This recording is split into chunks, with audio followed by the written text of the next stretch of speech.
Hello, everybody, and welcome back to Phoenix Wright Ace Attorney. This time, it's Justice for All. Phoenix Wright Ace Attorney, Justice for All. Second game in the series, Episode 1, The Lost Turnabout. Let's do it. I'm pretty sure this is just going to be the worst case in the entire series. How did I get into this mess? That's far enough. You can't run forever, Mr. Phoenix Wright.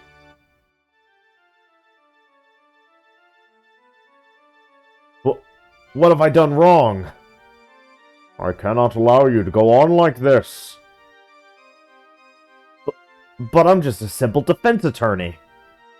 Silence! You are no longer worthy of your title.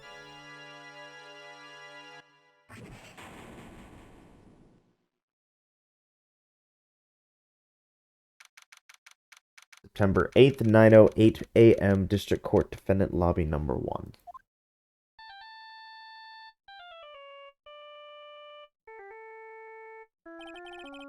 What a nightmare. And I bet it was this ringtone that caused it. I really shouldn't be dozing off right before a trial starts anyway. Huh? Looks like they hung up. Oh, good. I finally found it. Talk about a close call. I hate to do this to you, but... it's nothing personal, Mr. Attorney. Nothing personal, kid. I'm fucking... A few minutes later, District Court, Defendant Lobby Number 1.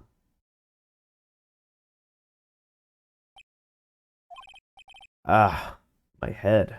It's throbbing. And why does it feel so foggy in here? In there. Good morning. Good morning. What's wrong? You don't look well. People are at their best first thing in the morning. Where's that fighting spirit? Sorry, but can you please turn the cheeriness down? My head sort of hurts. Roger that! Am I in trouble or something? Huh? Trouble? Wait, never mind. You're a policewoman, right? I thought maybe I had done something wrong. What are you talking about? I'm the one in trouble! What? I'm placing my life in your hands today, Mr. Phoenix Wright. Life in my hands? You promised me. You said I would be... You said you would prove that I was not guilty. Not guilty? Just when I thought all hope was lost, when all the other lawyers had laughed me off. Leave it to me, you said. You, the one and only Phoenix Wright, came to save the day. And just like that, I was moved to tears, sir. I'll never forget what you're doing for me. Ever. What is this girl babbling about? Actually, I really love to watch court proceedings, and I always root for you to win. When I'm off duty, I like to come here and... What's wrong? You've been acting really strange, and you keep staring at me.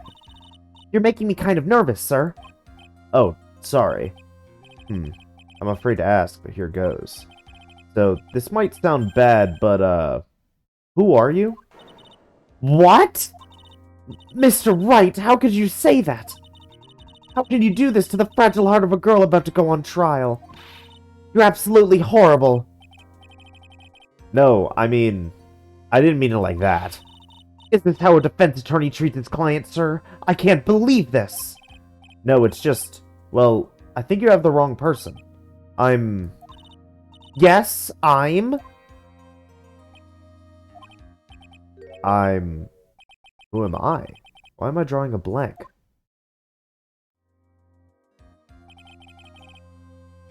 Trial will begin shortly. Will the defendant and her lawyer please proceed to the courtroom immediately? The trial's about to start. I'm counting on you in there, okay? I guess I must have amnesia. Let's see. What can I piece together? From the sound of things, it's probably safe to say that I'm a defense attorney. And that girl, I said I'd prove her not guilty. I can't believe I made such an irresponsible promise. Ah, someone please! Tell me this is just a bad dream. Why do I get the feeling this is one dream I won't be waking up from? Go. 10 a.m. Court is now in session for the trial of Maggie Bird.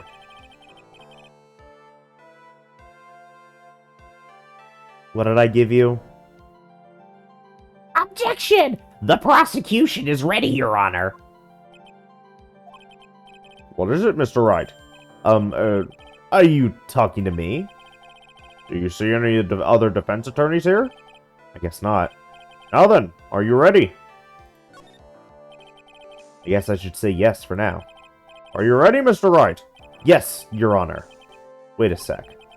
If her life is in my hands, should I really do I should really do the responsible thing. Actually, you see, Your Honor, my memory is kind of... The court will not hear the defense's excuses. Because the defendant is a member of the police, this case is under great scrutiny. Therefore, we must make this trial fair but swift. I believe I have told you this before. Hope you're not telling me you've forgotten. Actually, I have. Mr. Payne, your opening statement, please. Yes, Your Honor. As I'm sure you're well aware, the defendant is accused of killing her lover. What's worse, her lover was a fellow police officer. Policeman? You did what to a policeman? It wasn't me. And besides, Dustin and I, we weren't lovers like that. In any case, the prosecution will prove that the guilty party is none other than the defendant. Very well. Mr. Payne, please call your first witness. It's been a while, Mr. Wright. Let's see what you've learned since last time. I won't show you any mercy this time, rookie. Okay. And who are you again? Prosecution calls Detective Nick Gumshoe to the stand. Here we go. Don't let me down, Mr. Wright. Nowhere to hide. I'm so dead.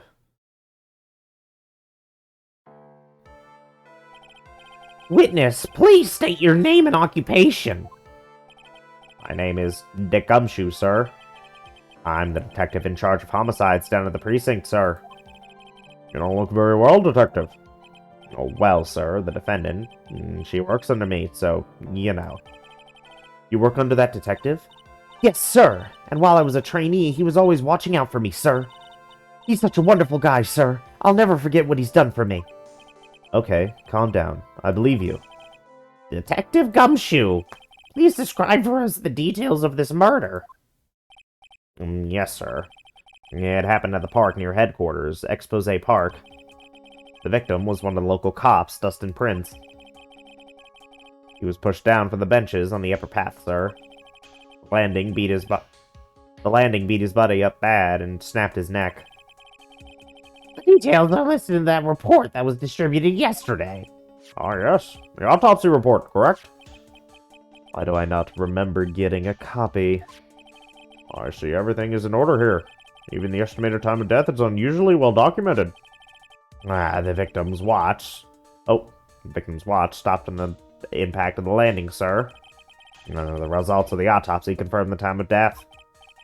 If I may, Your Honor, the prosecution would like to submit this photograph. Very well. The court accepts it into evidence. Victim fell from a walking path above. Now then, I recall at yesterday's preliminary hearing, a very important piece of evidence was brought to our attention. Yes, Your Honor. Yes, sir. Yes, I guess.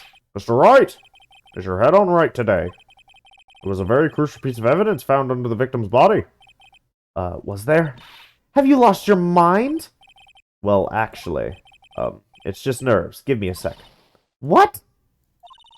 How can you talk like such an amateur? I thought you were a pro, sir. Alright, sir. I'll help you through this. At a time like this, maybe you ought to take a glance at the court record. Court record? Yep. Info about evidence and people involved in this case are all listed there, sir. You can look at the court record by pressing tab, or pressing the court record button. You really know what you're talking about, don't you? Too bad I'm a cop, right? Just think, I could really be a legal aid instead. Mr. Wright? Yes, Your Honor. Order's in session. Save your chit-chat for later. Sorry, Your Honor. Well, I guess I'd better check the court record and see what I can find. Hey, everything is still here. My all-important badge. It says that I'm a defense attorney. I found this in my pocket, but I don't remember what it means or how I got it. Time of death is September 6th at 6:28 p.m. Cause, broken neck. Body was also covered in bruises. Found under the victim's body. Pieces of nearsighted lenses were found nearby. Crime photo 1.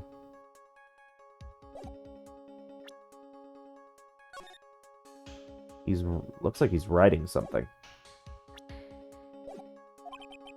What was it again? Tab? Alright, Mr. Wright, let's see if your notes are in order. What was the piece of evidence found underneath the victim's body?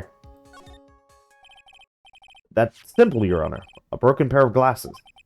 That's right. The victim grabbed his killer's glasses as he was being shoved, sir, and held on to them as he fell. Hey, why are you giving me the evil eye? Those glasses you're wearing. Yes, this is my spare pair. But these glasses they found at the scene of the crime are not mine, I swear, sir. You sure about that? Look, it was a coincidence that on the same day I accidentally stepped on mine. A coincidence, she says. Your Honor, I have further evidence to present. Oh, you have more. And this evidence is very decisive. Very well.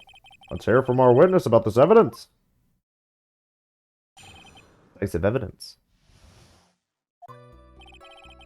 There's something even more incriminating than the glasses under the victim's body, sir. During his date, the victim was pushed from the bench area, but he managed to write the culprit's name on the ground when where he landed. I don't like saying it, but it was clearly the defendant's name, Maggie, sir. With this piece of evidence and the glasses, it's hard not to say she's the culprit. This is the picture of the writing, Your Honor. Why, this is... Yes, I can see your name is clearly written here. The prosecution would like to submit this picture. Understood. The court accepts it into evidence. As if the glasses alone didn't make you look suspicious. The victim even wrote your name clear as day on the ground. But, I've already told you, those glasses aren't mine! And how do you explain his dying message? It's a conspiracy! I'm not guilty, sir! Mr. Wright, you may cross-examine the witness. Cross-examine? This is it. I'm counting on you. Sure, but what am I supposed to do? What? This isn't like you at all. Normally, this is the part where you get in the witnesses' faces. Get in their faces and do what? I guess there's no way around it. Okay, I'm going to lend you a hand. Prosecution's witnesses all hide things from the court, which means they lie from time to time. Lie? But isn't that detective your superior? Well, even if they don't mean to lie, sometimes people just remember things wrong. Like that detective. He does sort of look like a scatterbrain. It doesn't matter. Either way, it's bad for us, sir. That's why, when you question witnesses, you have to find and expose their lies. Mr. Wright, your cross-examination, please. Yes, Your Honor. Talk about trial by fire. Here goes nothing. As long as I can expose the lies, we should be alright. Decisive evidence. There's something even more incriminating than the glasses under the victim's body, sir. About those glasses. Do you have any proof that those belong to my client? The lenses are for nearsightedness and are almost the same strength as hers. Even the frames look kind of like the one she's wearing in her ID, pal. What should I do now? Hold it! Almost and kinda not good enough in a case like this. Do you have any more definitive proof? Is there something that clearly links the defendant with those glasses? The dirt and sand rubbed out any traces of fingerprints or anything else. What you're saying, detective,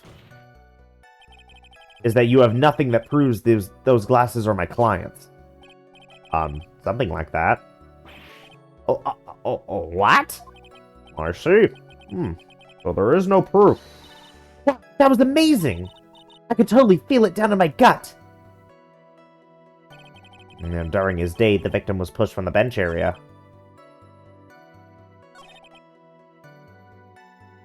Hang on. Body covered in bruises. During his date, the victim was pushed from the bench area. Now, you're sure he was pushed and that's how he fell? Yeah, pal. If you look at the wounds on the victim's body, there's no way it was anything else. Please continue with your testimony, detective. Anyway, the victim fell pretty far. But he managed to write the culprit's name on the ground where he landed. The culprit's name? Yeah, I was surprised too. I didn't want to believe it, but... Was the name that of my client? I don't like saying it, but it was clearly the defendant's name, Maggie, sir.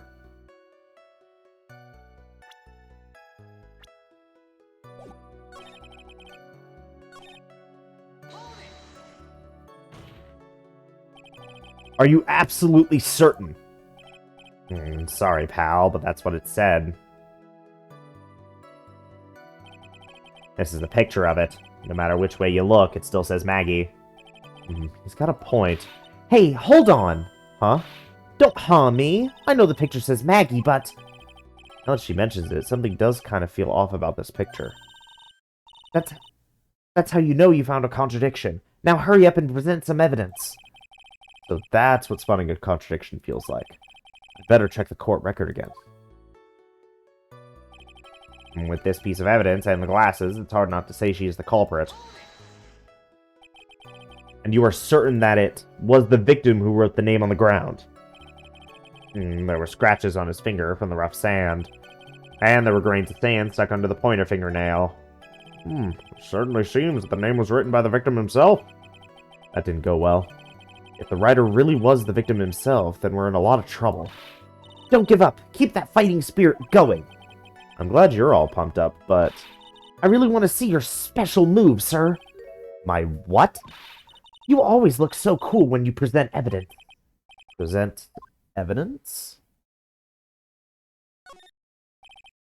Actually, I was just thinking about that. Yes, the great Phoenix Wright is back. Oh, that's right. Huh? I've heard that lately you can present not only evidence, but people's profiles as well. It sure makes things a bit more complicated, so be careful, sir. People's profiles, huh? Alright, let's give this another try.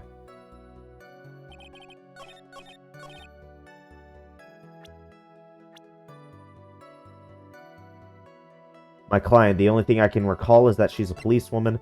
The victim and a policeman, it seems that he was dating the defendant Maggie Bird. Prosecutor for this case lacks presence, generally bad at getting his points across.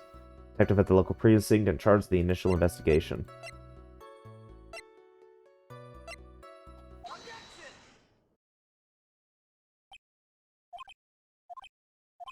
Well, what is it? What's come over me? Without thinking, I just blurted out objection. And I yelled it at the top of my lungs, finger outstretched, ready to take on my opponent. What a rush. Detective Gumshoe. You talking to me, pal? Please state the defendant's name for me. What are you trying to prove with this futile presence, Mr. Wright? You'll see, this is a very crucial line of questioning. Actually, Mr. Payne, you can answer. The defendant's name, if you please. Where is this ridiculous question coming from? The defendant's name is, Maggie Bird. I think someone needs to check the court record. What? It says right here that it's Maggie Bird. Ah! Looks like the bird caught the cat napping. What's going on here? I have no idea either, sir. As you can see, the victim did indeed leave a name, Maggie. However, the defendant's name is actually spelled Maggie. This is a blatant contradiction of facts. Oh, how about that? I hadn't even noticed. But maybe the victim didn't know how to spell her name correctly. May I remind you that it was you who said the defendant is accused of killing her lover. If they were truly lovers, it would be impossible for him to have not known her name. No! This is very true. Mr. Payne. Yes, Your Honor. Are you absolutely certain that the defendant and the victim, Dustin Prince, were in fact lovers? Yes, I am quite certain, Your Honor. They were a well-known couple in the police force. Detective Gumshoe, please testify for the court the relationship between the victim and the defendant. Yes, sir.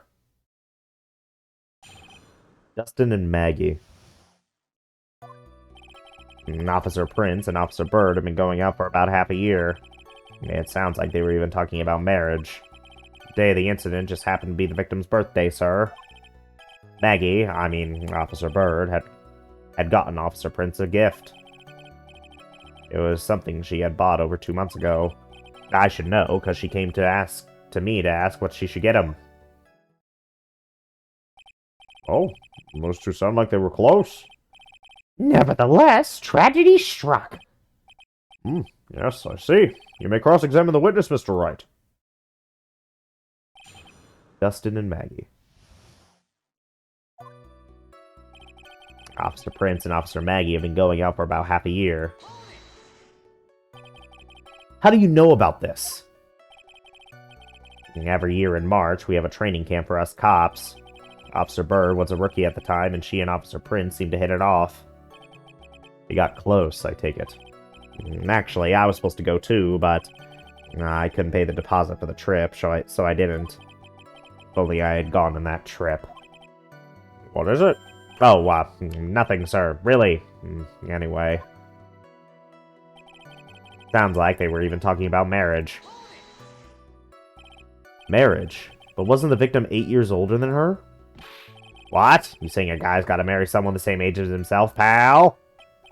No, that's not what I meant at all.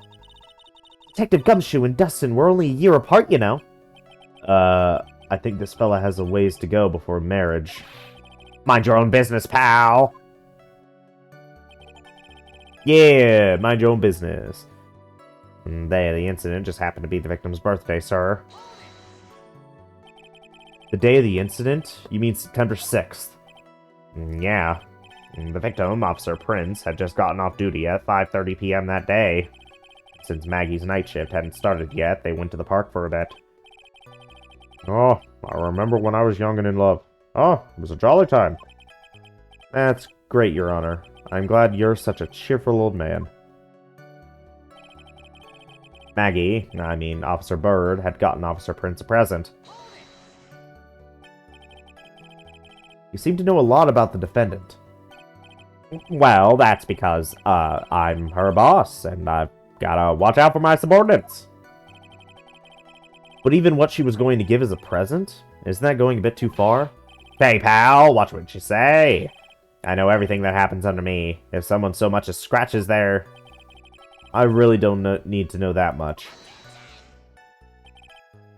Mr. Wright, please refrain from badgering the witness.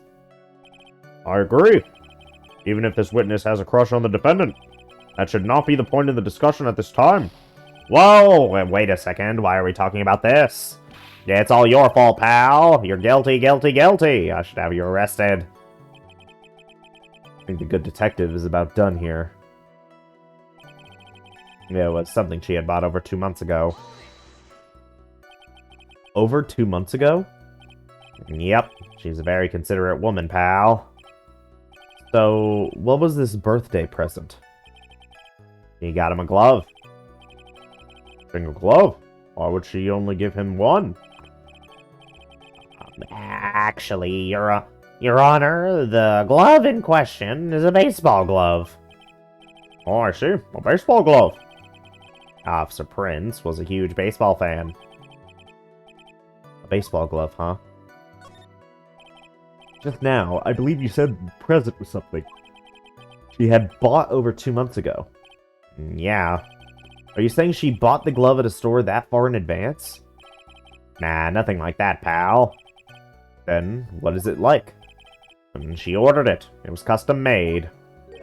Custom made? The glove was custom made? Yep, that's what I said. But the glove was custom made. Your Honor, I really don't see how this glove is related to this case. Yes, it would seem that there is little relevance. Relevance. What do you think, Mr. Wright? Do you think this glove is really relevant to this case? I don't know where this will lead me, but...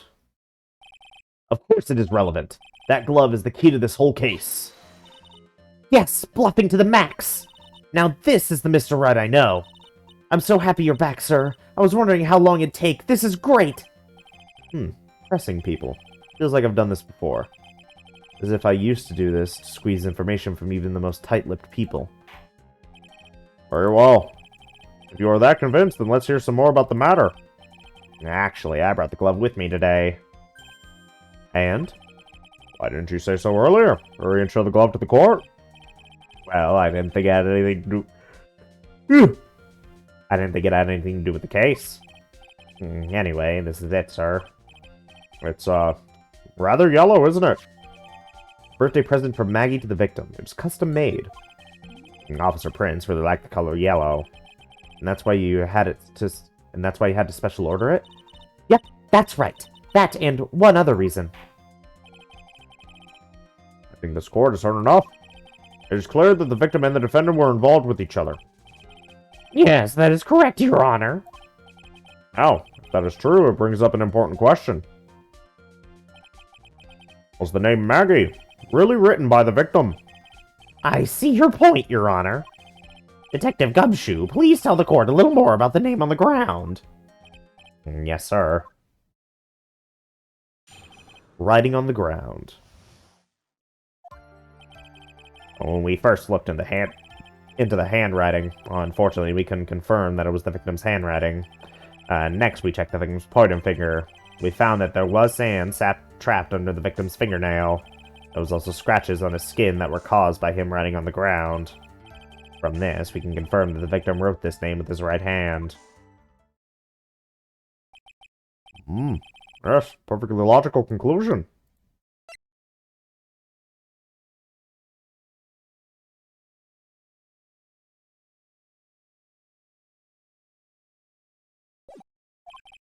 Now then, Mr. Wright, may cross-examine the witness. Thank you, Your Honor.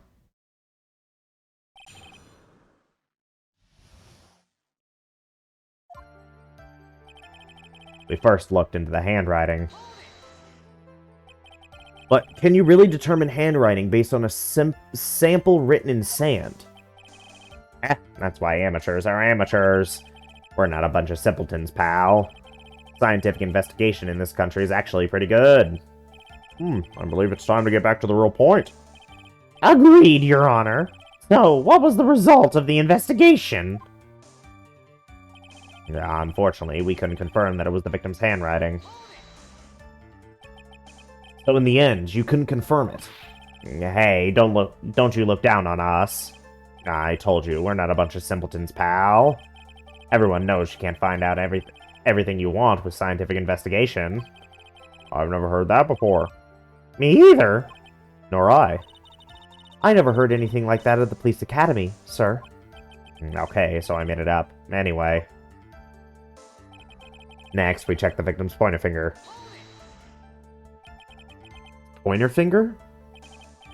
You know, the one you're always pointing and waving around in people's faces. Ha ha! Don't tell me it bothers you.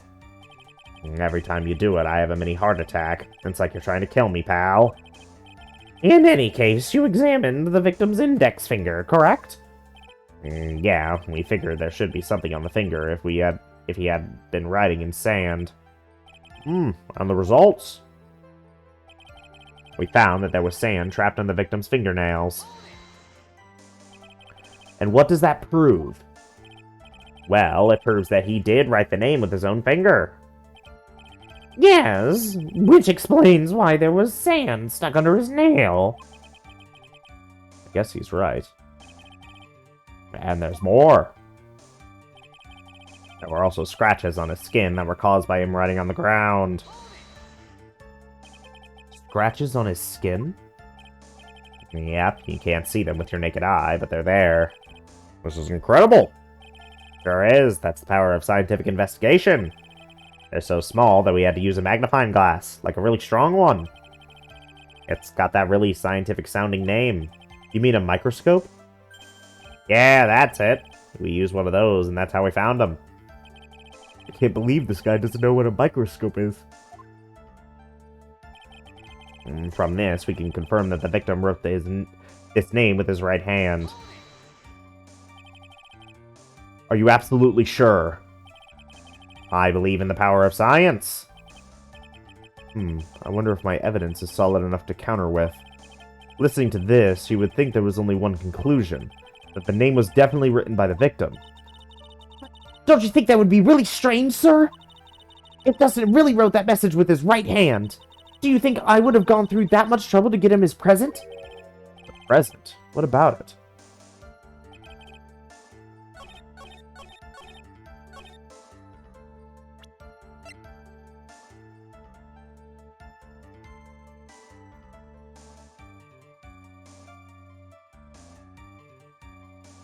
Is it a left hand? I've never worn a baseball glove before. I guess it must be a left-hand glove. I've never worn one before. Detective Gumshoe, take a look at this. That's the glove, right? Could you tell the Cord what is so special about this glove? No, what's special? Never really thought about it, but, it's really yellow. And that's about it. Yes, it's really yellow, but this is only one of its qualities. There's another reason why it's special. And that would be? It's very simple. This glove is made for a left-handed person. Left-handed? Why, you're absolutely right. This glove is made to be worn on the right hand. Okay, so it is worn on the right hand. I don't know baseball. I just don't know baseball. That is why it had to be custom made. I've never seen a bright yellow left-handed glove for sale, have you? Well, no. So, Detective, which hand did the victim use to write the name with again? That's easy. Look, it's obviously from this picture that is his... Wait a second. Don't forget that the victim was left-handed. Ah! I object. Overruled. Mr. Wright, I would like to know what your line of reasoning proves. There's only one conclusion that can be drawn. A left-handed person could not have written a message with his right hand. Therefore, the person who wrote the name Maggie could not have been the victim. Order! Order! When you think about it that way, then yes. It is not possible for this name... that this name was written by the victim himself. Then that means Maggie is... No, it's not possible. Mr. Payne. Yes, Your Honor. The evidence the prosecution has presented has failed to prove the defendant's guilt. In fact, I believe you have proven her to be innocent. No! All right, you did it, Mr. Wright. Whew, I feel like I can breathe again. It seems that we have reached the conclusion. You did a fine job once again, Mr. Wright. Me, Your Honor? Ah, well, thank you, sir. See, you got complimented by the judge again. You're really good. And that's why you can't give up being a lawyer, sir. Are you joking? I'm more than ready to retire. I will now announce my verdict. This court finds the defendant, Maggie Bird. No, not yet. I mean, please, give me a few more minutes, Your Honor. What is the meaning of this, Mr. Payne? The prosecution is not finished yet. What do you mean? We would like to call our next witness to the stand. What? And what did this witness witness? The moment the victim was pushed to his death. What's more, he saw the very face of the culprit. What the heck? Order! Order in the court! I believe a recess is in order. Afterwards, we will hear from this new witness. I had a feeling this was a bit too easy. I need more information. I'll have to see what I can find out during this recess. I can't let my guard down. It's only going to get tougher from here. Court is adjourned for recess. To be continued already? Already?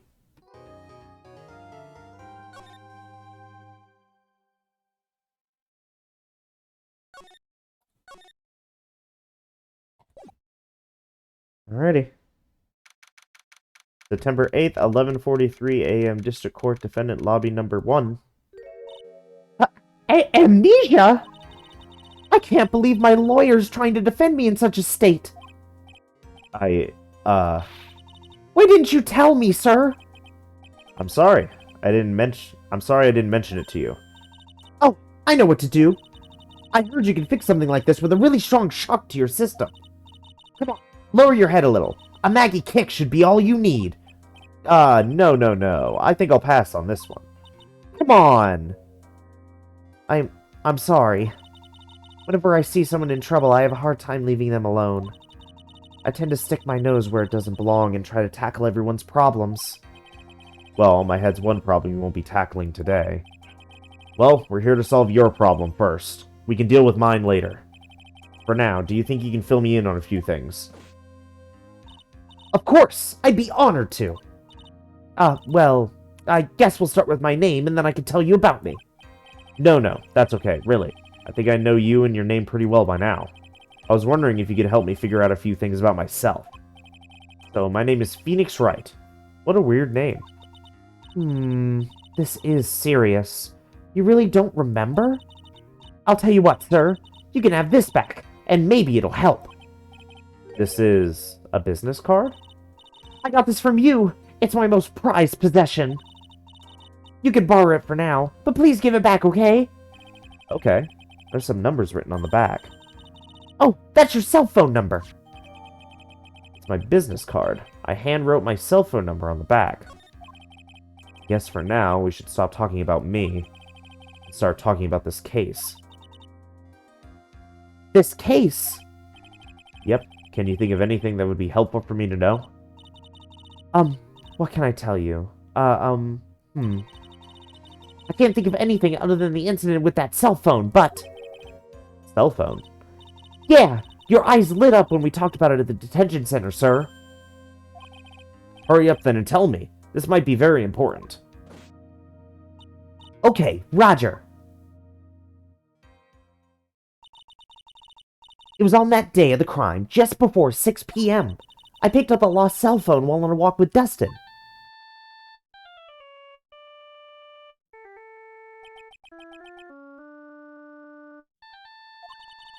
All of a sudden, the phone began to ring.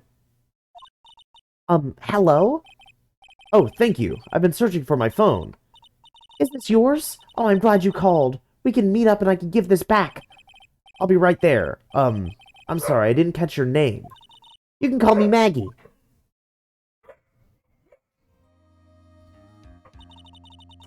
We agreed to meet up at 6 p.m. Dustin and I waited for the person to show up. But they never did. So where's the phone you found now? I gave it to you yesterday. Huh, to me? Is it that phone in my pocket? You mean this? Do you think it has anything to do with the murder? I don't really know. But if my eyes lit up...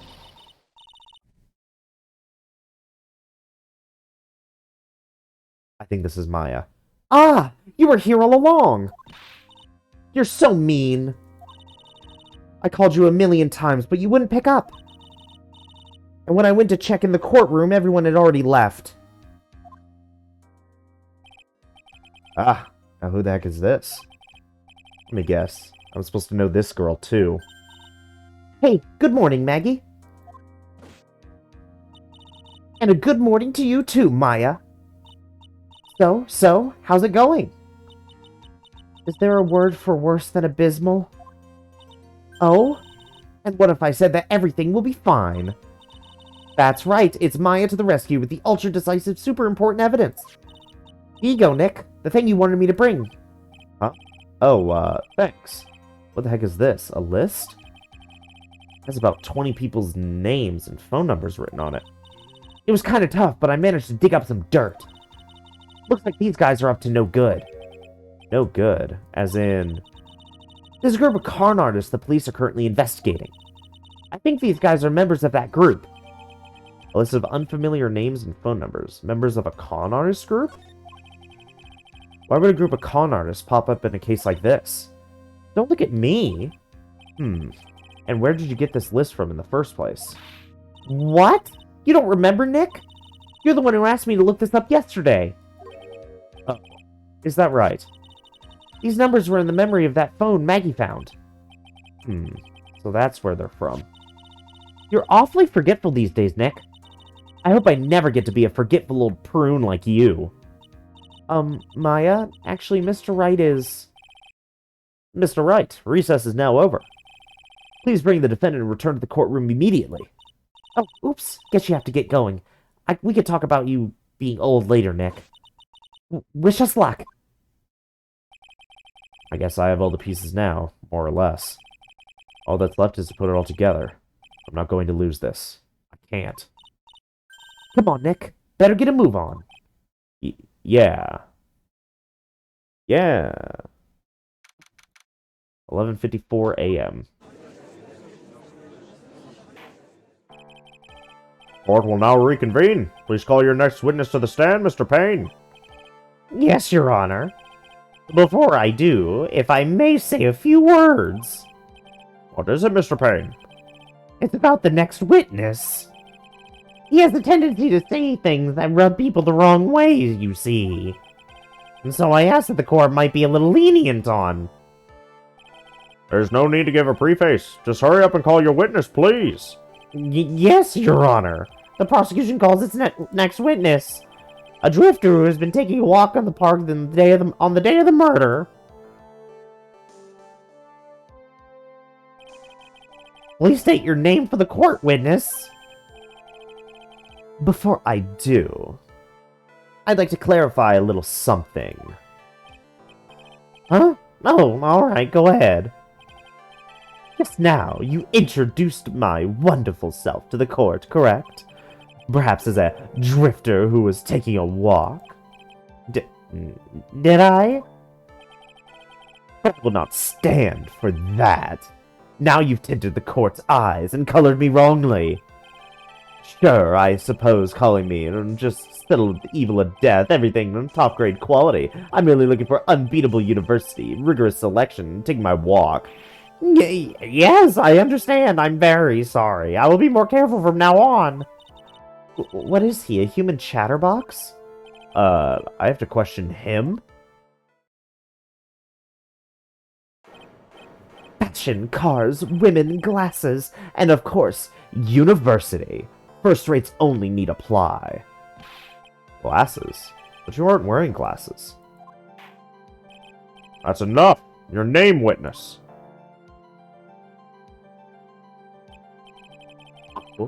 Is that how you want to play this?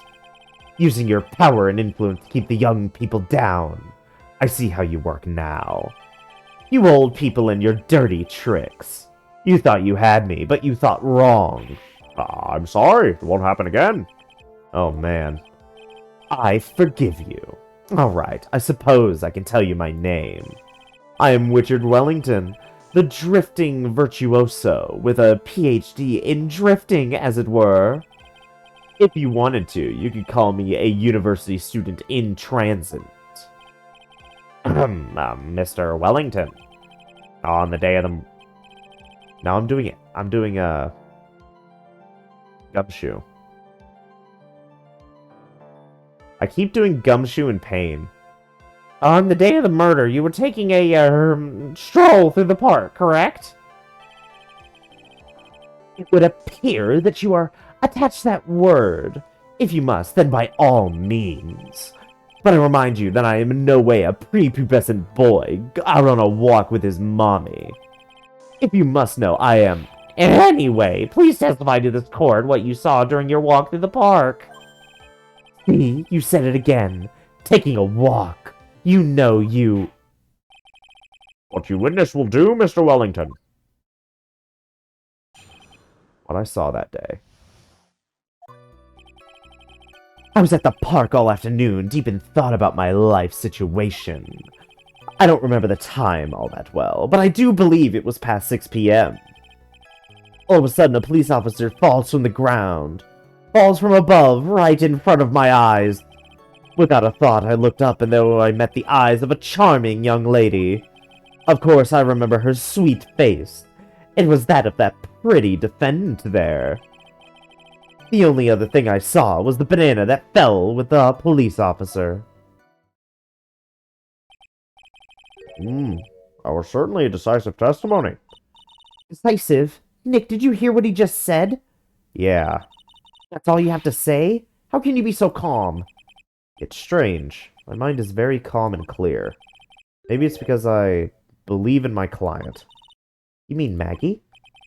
Yes, and if she really is innocent, then that can only mean one thing. That guy is lying. You may now question the witness, Mr. Wright. I'll find out the truth no matter how well you craft your lies.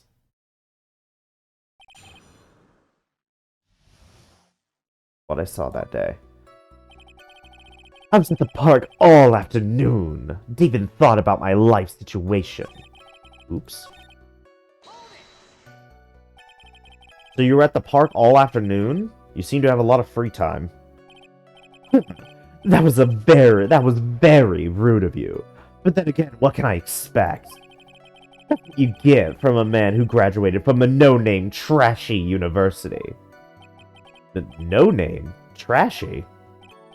Now, this might be hard for a mush-headed, feeble-minded baboon like you, but I have to think very carefully about the future of our great country.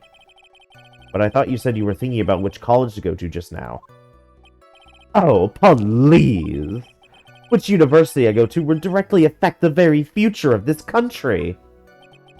That arrogant little snot. I don't remember the time all that well, but I do believe it was past 6 p.m. How do you know what time it was? I see you're not wearing a watch, so... It's the best you can do. Do you think you could discredit me just like that? You're just a third-rate, biased fool. I guess I can't expect real smarts from you. His arrogance is really intolerable. What should I do now? Answer the question. How did you know what time it was?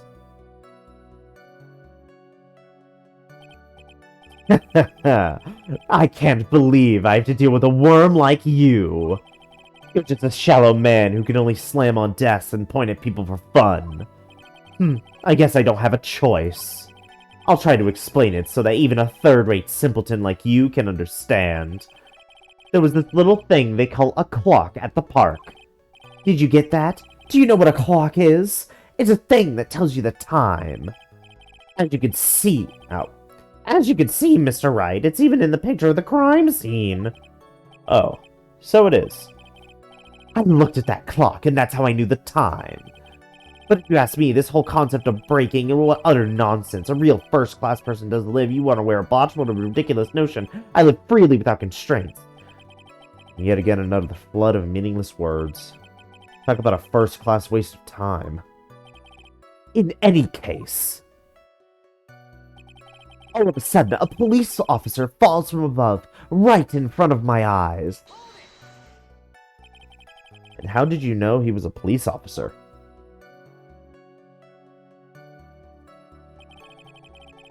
You obviously have no idea how powerful my deductive reasoning skills are. With one glance, I could tell just what kind of occupation he held. That shoddy do-it-yourself, I'm a police officer, those cheap, low-quality shoes, supposedly wearing a police officer's uniform. Shouldn't that statement have come first? Wow, that's pretty impressive. Hey, Nick, do you think he's figured out what I do? Even I haven't figured that out yet. Without a thought, I looked up, and there I met the eyes of a charming young lady. Are you sure you got a good look at her face? Animals have this thing called an eye, Mr. Wright. They use this eye to see things. In the case of humans, we have two of them. Yes, even you! I don't care if I have them or not. Did you or did you not get a clear look at her face? That's what the witness was just about to get to. I would like to request that Mr. Wright not use such a loud voice during questioning. Sustained. Mr. Wright, please refrain from raising your voice in this court. Then please don't make me have to raise my voice. Are you finished? I'd like to continue if that's alright with you. Of course, I remember her sweet face. It was that of the pretty defendant there. So you're sure you are not mistaken? Please, don't confuse your pitiful train wreck of a life with mine. I hate this fucking flip hair toss. I'm what you call a famous brand name product, while you are only a cheap imitation. There is no way someone as magnificent as myself, could have made a mistake. Of course, of course. Oh, ho, ho, ho, of course. Did you notice anything else of interest, witness? The only other thing I saw was the banana that fell with the police officer. The banana? Well, it was actually more than just one, but like a bunch of bananas. Now, what would a bunch of bananas be doing there? And why would I know such a thing? I'm only telling you what I saw. That's really strange. Maggie never mentioned anything about a bunch of bananas. That's it, Nick. He's gotta be lying about the bananas. He could be, but there's no reason for him to lie about there being bananas at the crime scene. What if it's not a lie? Well, maybe he thought he was seeing one thing, and it was something else. If he mistook something else for a bunch of bananas, then that would be an inaccuracy. Think, Phoenix, think. If my client is innocent, there's no way he could have seen what he says he did. Which means, if we can somehow show he's lying... Yeah, that's exactly what we need to do. She's right. She's got a sharp mind, but I just wish I could remember who she is. Is everything okay, Nick?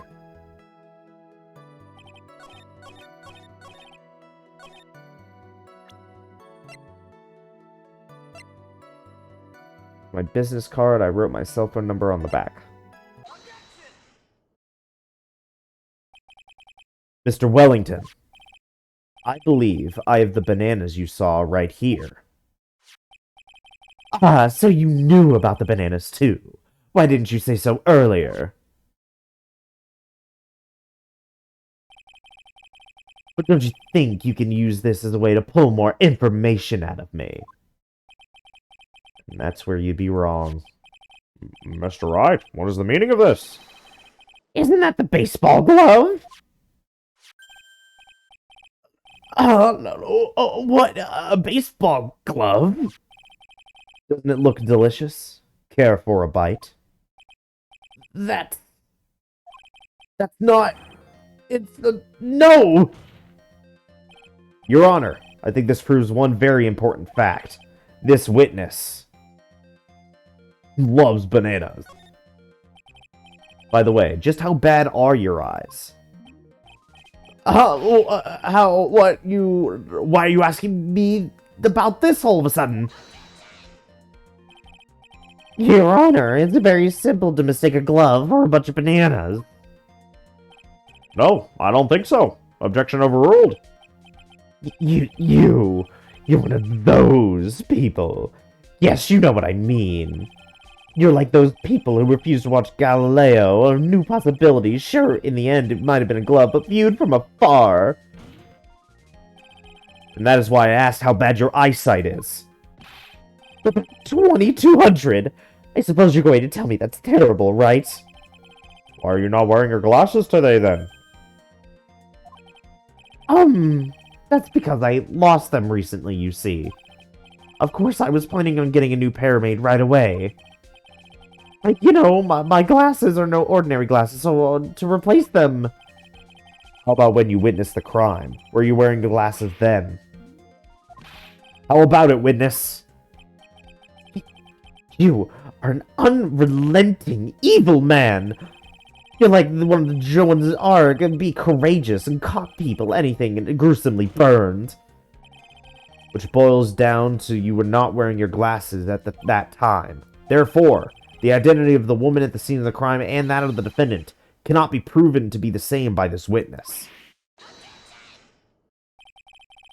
But the height difference was only 9 feet. It was very impossible for him to see the face of the culprit standing on the upper path. Witness, please be more accurate in your testimony. Remember, a person's life is at stake. Yes, Your Honor. Now then, please continue with your testimony. Please tell the court what happened next in the moment after you witnessed the crime. What happened next?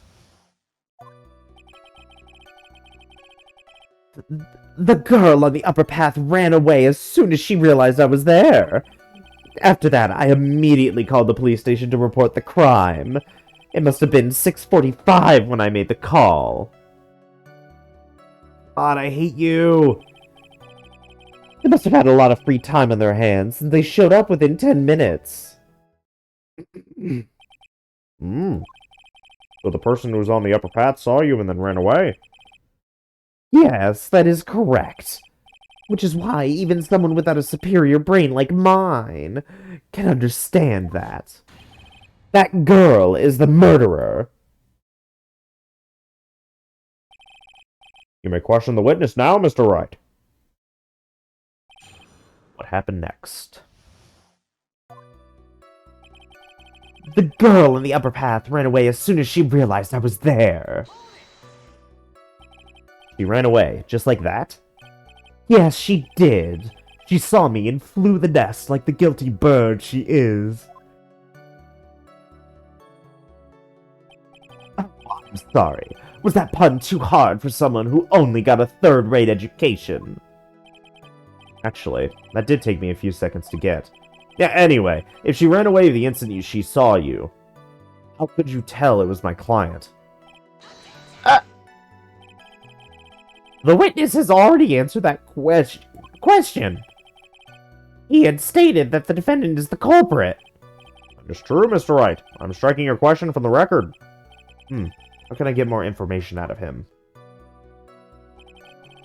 After that, I immediately called the police station to report the crime. Immediately? As in immediately! I mean, sure, a minute might have elapsed before I did, but that's the duty of every good citizen. Or did they not teach that at your pitiful school? You think people learn about how to call the police in college? Hey, Nick, I think you should take a look at the court record for a sec. Must have been around 6:45 p.m. when I made the call. How do you know what time it was? That detective told me. You know which one I mean. The one with the jacket that makes him look like a dropout from a no-name high school. Hey, pal, I graduated from a pretty good, top-ranked college. I don't believe this. It doesn't matter. I don't believe I was mistaken on what time I called. And if I am wrong, then that detective obviously didn't know how to tell time. What? Why, you're just some lousy kid who... I think the court can see your point. Anyway, how did the police respond? They must have had a lot of free time on their hands, since they showed up within 10 minutes. So you're saying that there were police on the scene by 7 p.m.? They got there before that, I think. There usually aren't many people in that area at that time of day. But suddenly, before I knew it, there were people crawling all over, gawking. It certainly says something about the morals of people in this country. Can't find anything out of the ordinary in his testimony. Why don't you take one more look at the court record? Yeah, I guess I should.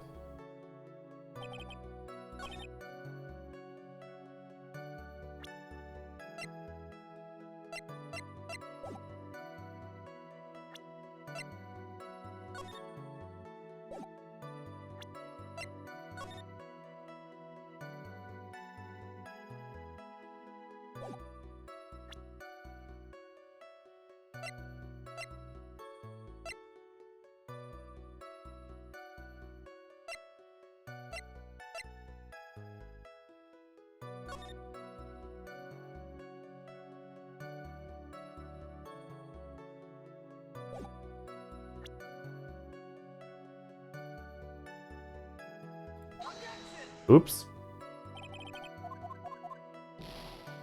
What am I missing here?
Okay.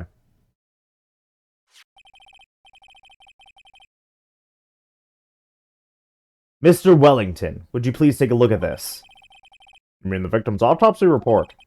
According to this, the murder occurred at 6:28 p.m. So, what of it? You said you called the police immediately after the murder took place. However, by the time you had called the police, it was already 6:45 p.m. There's clearly a 15-minute gap here. Do you deny it? I think this court would like to hear what you were doing during this 15-minute gap. The witness was in shock at the time after witnessing a terrible murder.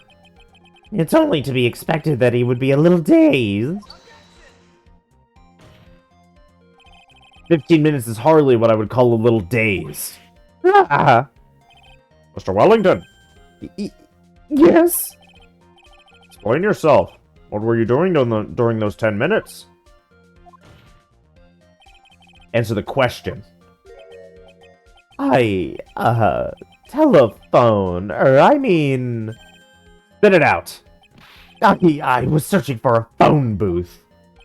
A phone booth? You mean you don't have a cell phone?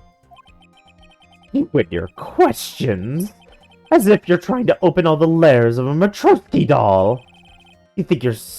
You must think you're really something special. Witness. I lost my cell phone. There, are you happy? You lost it? Unbelievable! You lost your glasses and your cell phone. You must be very scatterbrained when it comes to your belongings. What? Are you saying that first-rate people are never allowed to lose things? Haven't you ever heard what it calls strange rationale? I'm a genius. Plain people like you are not. Oh man. Wait, hold on a second. He lost his cell phone. Nick, that cell phone, could it be? You mean this phone Maggie found? There's no way. Boy, I didn't see this coming. What should I do now? Mr. Wellington, where is your cell phone right now?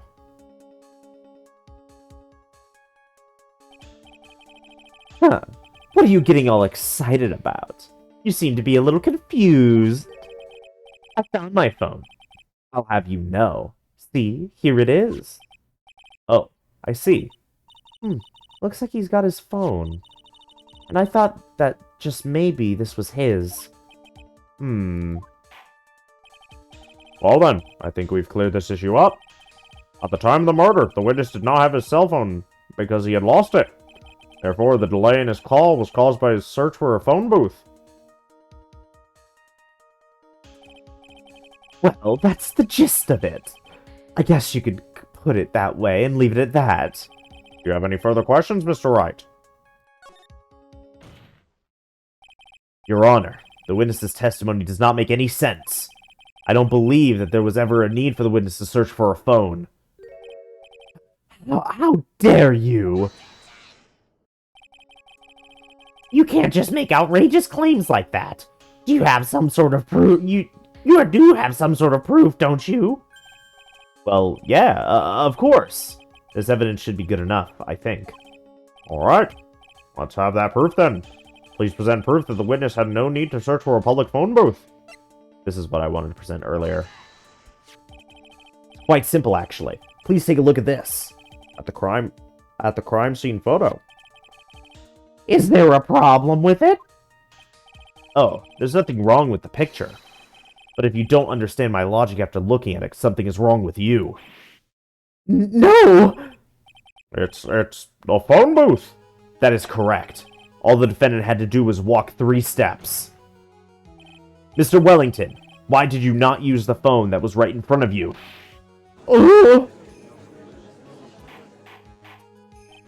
Order! Order!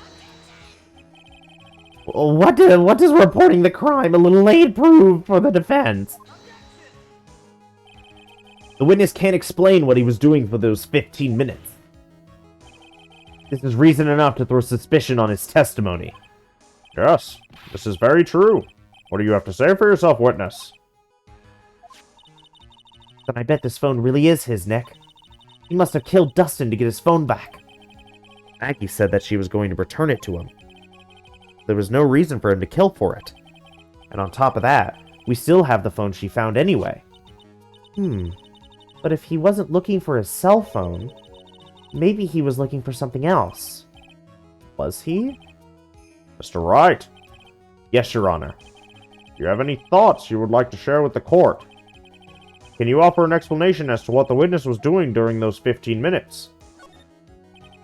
There was only one possible explanation. Alright, let's hear your explanation.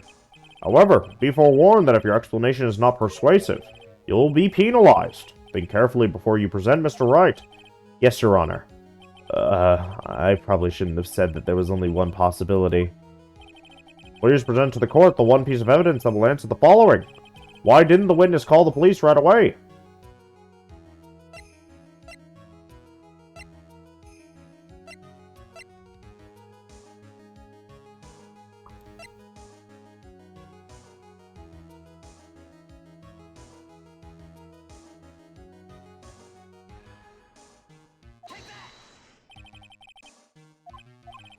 Perhaps. Ha ha ha, I just thought I'd throw that out there. Before you do, you will be penalized. Do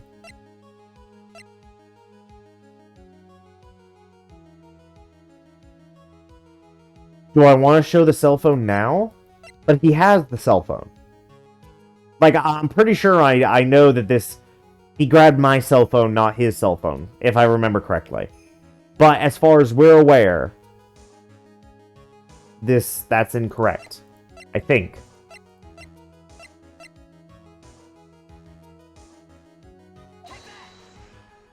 Aha!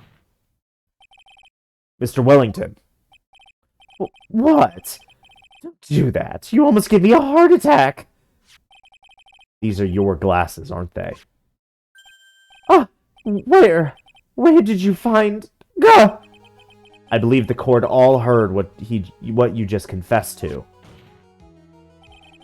That these glasses are in fact yours. I'll tell you where they were found, Mr. Wellington. These glasses were found under the victim's body. Under the victim's body? Order! Order! No, wait a second, hold on. I didn't confess or confirm anything. Your Honor, I think the answer is quite clear here. As he fell, Dustin Prince grabbed the culprit's glasses. The culprit knew that he had to find his glasses and searched frantically for them. What he didn't realize was that they were under the victim's body.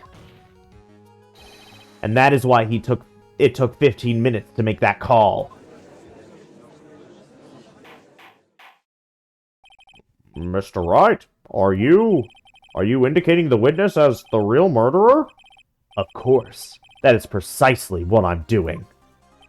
Oh.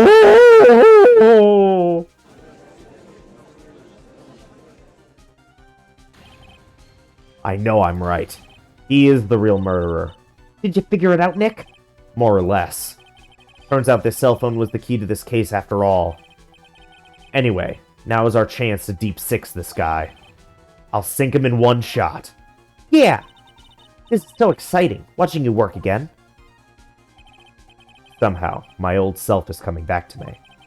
Time to sink or swim. Everything rests on the edge of a knife. This is the moment I've been waiting for.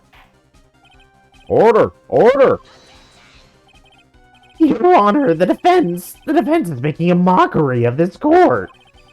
Without any solid ground to stand on, he accuses the witness of being the murderer.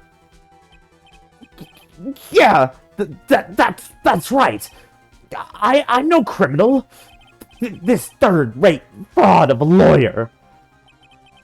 In that case, why don't we look at it from a different perspective? Let's hear your explanation as to why you are not the murderer. Why, that's easy. For example, there's the name the victim wrote. Well, what about that? Oh, you mean the name Maggie? Yeah, even an idiot like you can read that, right? But we already know this was not written by the victim himself. After all, the defendant's name is Maggie, and the victim was left-handed. In other words, in order to make the defendant look guilty, the real criminal used the victim's right hand to write her name on the ground. But,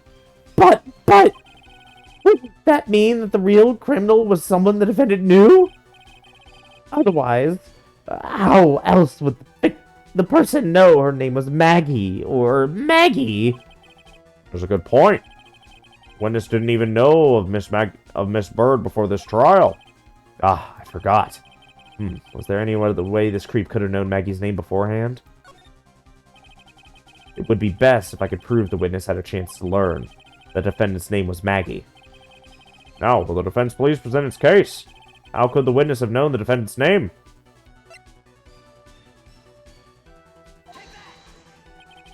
Mr. Wellington, you didn't have your cell phone with you on the day of the murder, correct? So what if I didn't? Then when you realized you had lost it, what did you do? What did I do? Didn't you try to find it by calling it? Why, you? How did you? Your Honor, these questions have nothing to do with... Overruled. Mr. Wright, where are you going with this line of questioning? Do you think that there is some relation between the witness's cell phone and the murder? I do, Your Honor. On the day of the murder, Maggie Bird picked up a lost phone in the park. And he also received a phone call from the owner of the phone.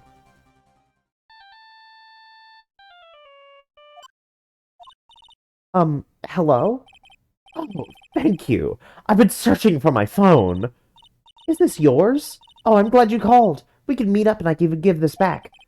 I'll be right there. I'm sorry. I didn't catch your name. You can call me Maggie.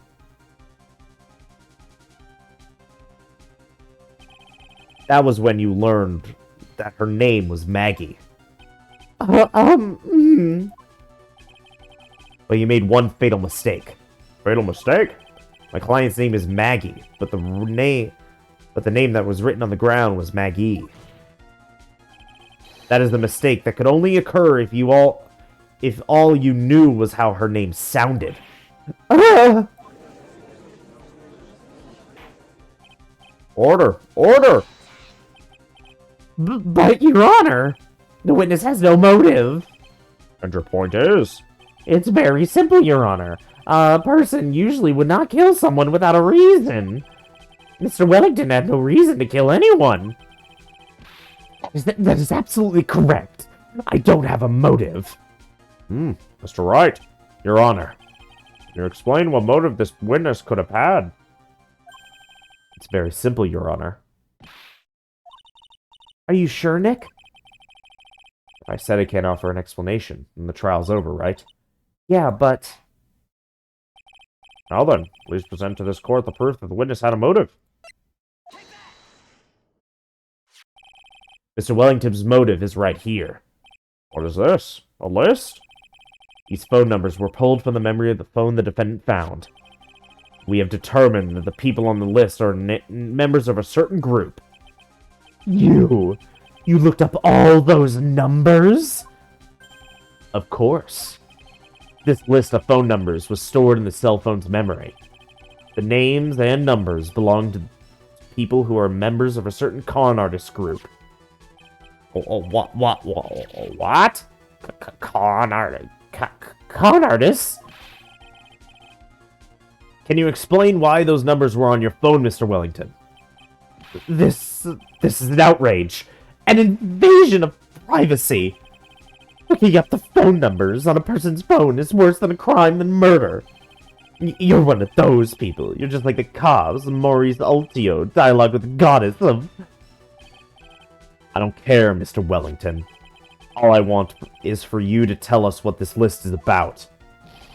You think any of you, know what it's like to be a refined man such as me? Your Honor, this is an unjustified badgering of the witness. Objection overruled. Mr. Wright, what is the meaning of this? Why would the witness have the numbers of a group of con artists on his phone? Isn't that obvious? The witness is... Mr. Wellington is a member of this very group. No! All of your friends' phone numbers are stored right here on this phone. If anyone were to look into these phone numbers, it would be all over for you. That is why you had to kill. No, this is too much.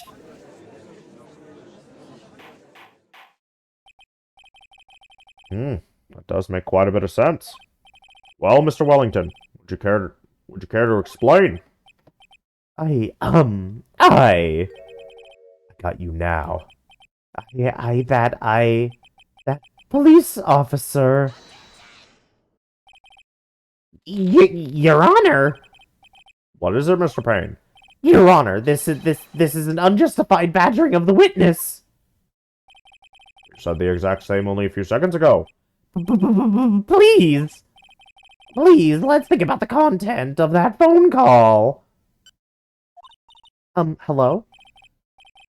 Thank you. I've been searching for my phone. Is this yours? Oh, I'm glad you called. We can meet up and I can give this back. The defendant had already promised that she would return the phone. After that, all Mr. Wellington had to do was meet Miss Bird to get his phone back. Why, then, would he need to kill anyone? That is a valid point. What does the defense think about this? If you think about it logically, then it makes sense. Then maybe we should be thinking outside the box. Yeah, if we think like that, let's see. Maybe that slimeball saw something at the crime scene that made him commit murder. Your thoughts, Mr. Wright? Well, I don't think Mr. Wellington went to pick up his phone in a very friendly manner. But he was promised his phone. So why would he have been unfriendly to the defendant? I think he must have seen something that didn't agree with him when he got there. Well, then, Mr. Wright, what was this something that didn't agree with the witness?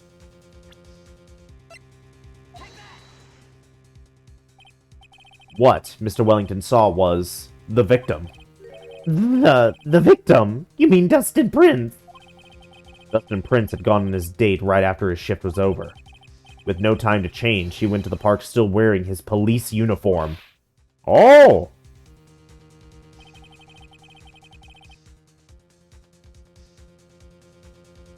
The girl that picked up my phone is with the policeman. He couldn't have known they were going out, so he began to worry. He was afraid the policeman would ask a few questions before returning the phone. If I do anything suspicious, he may run a check on my phone. In his mind, it was possible they had already run a check on the phone. And he went into panic. Is that what you're saying?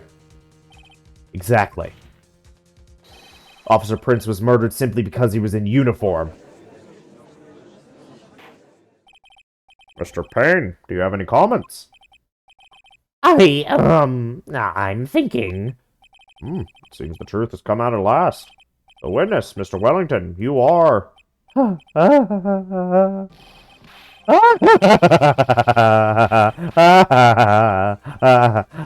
Impressive. Not bad for a person with a third-rate education. What's that supposed to mean? The evidence. Evidence! That guy is really creeping me out. All you've been waving around and talking about is that suspicious cell phone. Suspicious phone number this, suspicious con group that. They're all on that phone. But who's to say that phone is really mine? Where's your proof? Your evidence? You want proof that this phone is yours? I already told you earlier. The phone I lost. I've already found it. You don't even have the slightest idea who the phone in your hand belongs to. But you can be sure it isn't mine, you simpleton. What? It feels good to see you squirm. We do have a problem on our hands with this phone. Whose phone is it? Without knowing that, it's meaningless as evidence. Your Honor. This is bad. I can't let him turn the tables on me like this. This cell phone. There has to be something I've overlooked. There's gotta be. Maybe...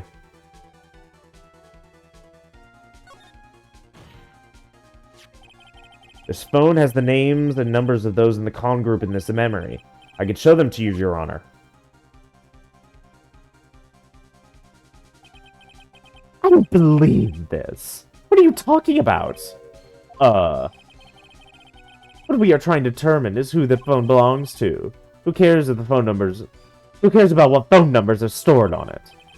Besides, who knows? Maybe you went and added some of those numbers in yourself. The witness is quite right. I'm afraid I have to reject the defense's proposal. This jerk is back to his arrogant, annoying self again.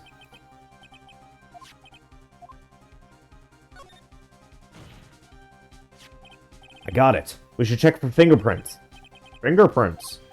Yes, Your Honor. Mr. Wellington must have left some prints on the phone. Nick, don't you remember? When you got that from Maggie, you wiped it off. I what? You said there was sand all over it, so... Wiped it? I wiped it? Pretty thoroughly, too.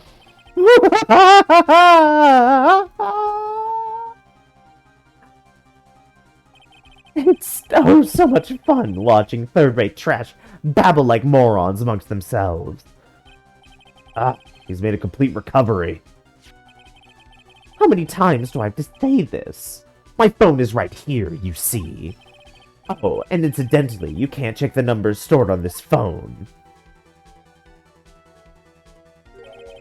It must have glitched because all the numbers just magically disappeared. You've got to be joking. He erased all the numbers I was going to use as evidence? Mr. Wellington. What's this? By the tone of your voice, it sounds like you still have some fight left in you. Where did you finally find your cell phone?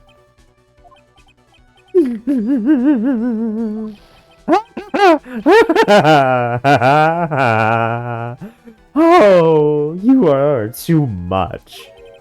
And of course, you have no idea what I'm talking about.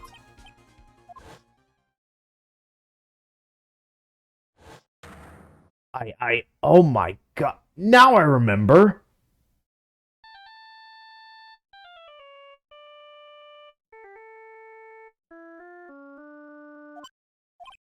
Looks like they hung up.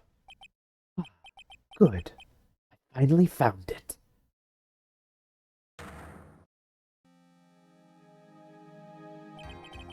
So that's when...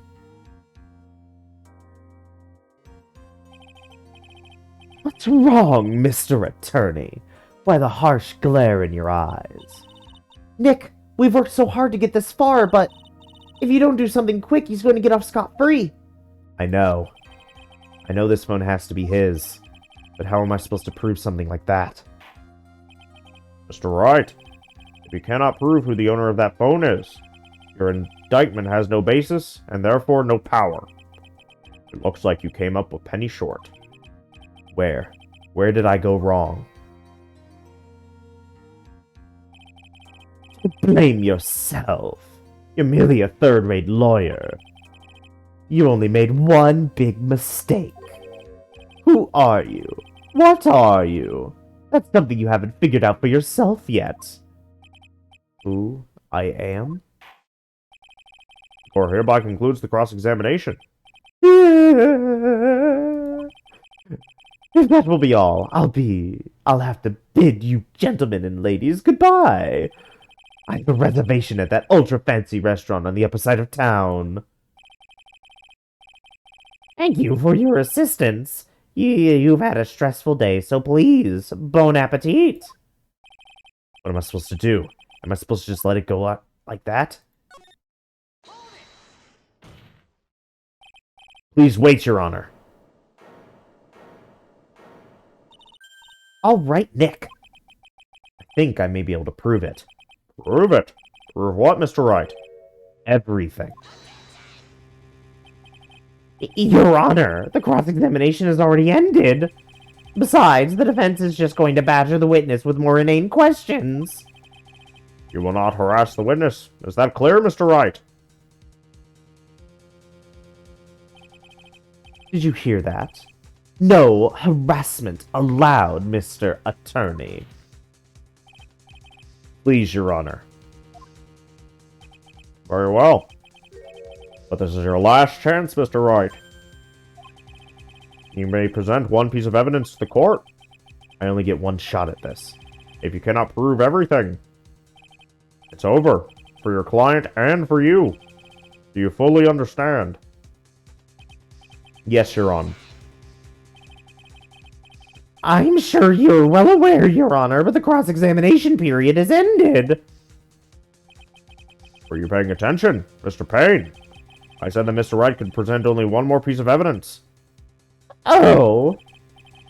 Now then, Mr. Wright, this is your last chance. It all comes down to this. It's go time. Please present this one piece of evidence that will explain everything. Why, thank you. How nice. Here, please have one of mine. Judge's business card. It's written in fancy script. The ink is strong and clear, but I still can't read it. Wait, what am I doing? This isn't the time to be exchanging business cards. Your Honor, there's something very important about that card, and that is...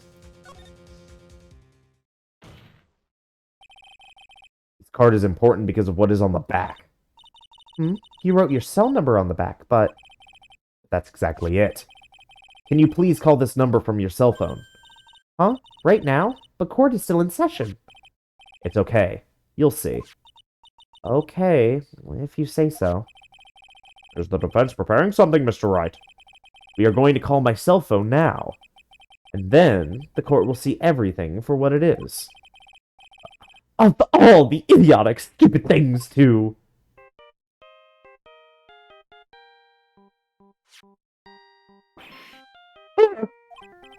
What? Why is my phone? And what is this stupid-sounding ringtone? Mr. Wellington.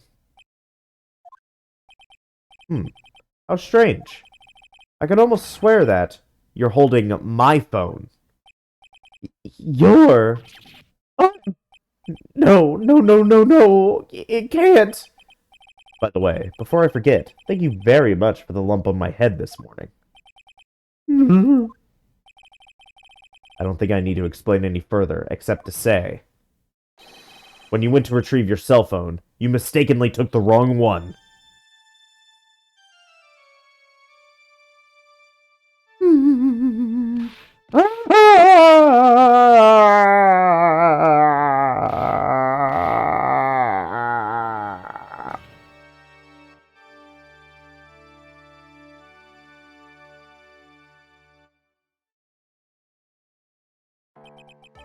Well, that is what happened.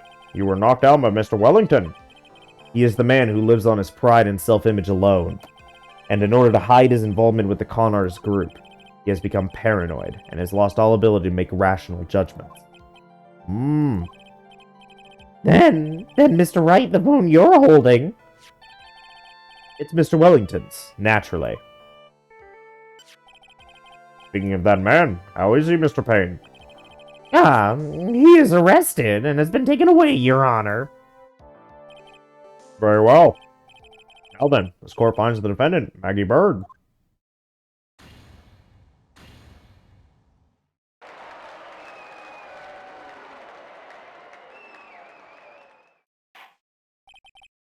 That is all. This court is adjourned. September 8th, 216. I knew that the real you would shine through eventually. I'm so moved by what you've done for me, sir. Thank you so much, Mr. Wright. I feel really bad for Dustin. He didn't do anything to deserve this. It's probably because of me. Huh? My whole life has been nothing but a whirlwind of bad luck and failures. Your whole life? It can't be that bad, can it? Since I was 6 months old when I fell from the 9th floor of my apartment building. I've been hit by all sorts of vehicles, gotten sick from all sorts of foods, failed at almost every test I've ever taken, experienced almost every kind of disaster. I've never won or even tied at a game of tic-tac-toe. My life has really been nothing but a string of disasters. That is, pretty bad. Up until I went to college, I was known as the Goddess of Misfortune. And then at the academy, everyone called me Lady Luckless. Lady Luckless? What's worse is that my misfortune always seems to latch onto those around me. What do you mean? When I see someone in trouble, I always try to help. Ah, that's right. You were talking about this earlier. It happened again recently, too, sir. There was an old lady pacing back and forth by the pedestrian sidewalk. I gave her my hand and, before I knew it, we were having dinner at my house. Oh. I'm sure that Dustin's gone because of me. That's not true! That glove didn't even have any sort of special meaning. It was just a present to say thanks for covering one of my night shifts. Oh, I see. Everything is all my fault. Dustin's death, your head being all messed up. Well, I don't think my head is that messed up yet. I'm going to find a new life for myself starting now. The next time we meet, I'm sure I'll have found a whole ocean's worth of good luck by then, sir. Yeah, after all, the Goddess of Misfortune is only a name. You bet! I'm gonna make it, I promise. Next time we meet, I'll only be an unlucky person instead of a goddess. Yeah, that's the spirit. Well, Mr. Wright, Maya, I should get going. Okay, good luck to you. Thanks. You take care of yourselves, too. What a horrible day. I've got my memory back, but things are still a little fuzzy. But you're okay, and that's what counts. You really had me worried. Come on, let's go back to the office. I'm afraid to ask, but here goes. So, this might sound bad, but, who are you? What? I thought you said you got your memory back. At that moment, everything really did come back to me. Detective Gumshoe. He's someone I've had clashes with in the past during certain cases, but he's always been a good ally he's also been a good ally during others. The judge. He's a lovable, kind old man who is easily swayed by other people's opinions, but in the end, he always comes up with the right verdict. This person... I haven't got a clue. He seems to know me, but maybe he's mistaken me for someone else? And this girl... Maya? You finally remembered? This is Maya Fey, my assistant. That's right. I have so many unforgettable memories about her. For example... Earth to Nick? What's wrong? You keep staring at me. Don't tell me you've missed me yet. Don't tell me you've missed me. Well, yeah, I suppose I have. I feel like I haven't seen you in ages. Oh? Well, I'm back now. So it's time for us to create new memories together. Alright, sounds good. All the phone numbers on my phone were erased by Mr. Wellington. I guess I have to start over from the very beginning. Come on, Nick. Let's go to our usual burger joint. Okay.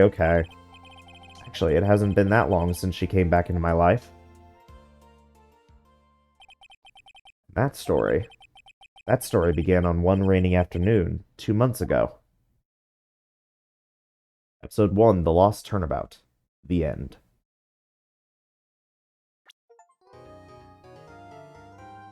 Brand new episode has been added. Yeah. It's over. I don't like that case. I don't like that case that much. Amnesia is fine, I guess.